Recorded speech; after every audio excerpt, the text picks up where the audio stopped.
Finally এখন চলে আসলাম কাঁচা বাজারের ভিতরে, দেখি কি কি কাঁচা বাজার পাওয়া যায়। আজকে ঈদের জন্য হাট একদমই ভেঙে গেছে, তাহলে বিখ্যাত হাটে অনেক কিছু দেখা যায়। কারে দেখছো? দেখছো খবরে? হ্যাঁ 30 টাকা না লেবু আর ভালো নাই।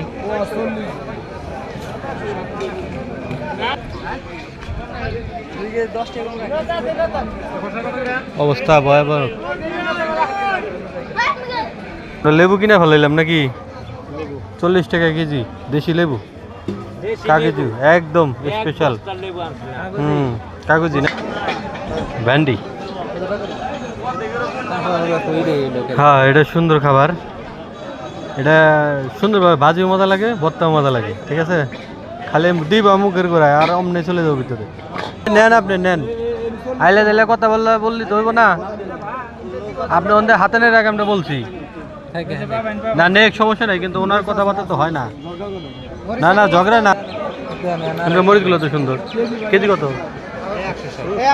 কি কয় খুদা 60 টাকা কেজি। বিশ্বাস করে না, আমি কালকের আগের দিন কিনছি খুদা 60 টাকা কেজি। তোমার কি গেলাম কালকে রাতে 15 টাকা কেজি কিনে খেলাম, 115 চিনি, আজকে 20। মরিচের দাম এত বেশি কারণ কি? না আম খাবো না, কালকে গরু খাম। কাঁচা বাজারে মানে খালি ঢেঁড়স কিছু পাই কিনা কোন পাশে?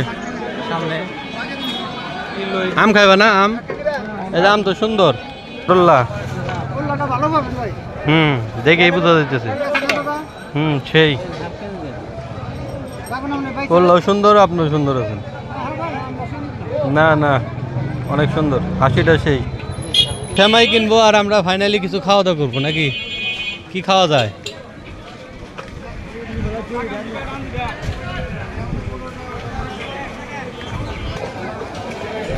এটা হালকা পাতলা কিছু খাই।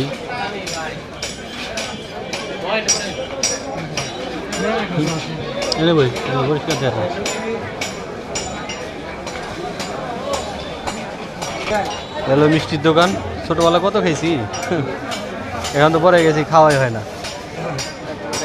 আর এগুলো আমার ভাই বেড়াদার। দেখি ভাইয়ারা তো তাকান, আমরা এখন গোল্লা খাবো আঞ্চলিক ভাষায়, এই যে রুটি দিয়ে, সেই মজা, খালি খালি খাইতে মন চায়। ঠিক আছে, আমাদের জন্য রেডি হচ্ছে, আমরা এখন খাবো। সেই স্বাদ, এত স্বাদ কে? কি পানি খাওয়া লাগবো আবার? মিষ্টি সুরা মনে হয় ভরে গেল।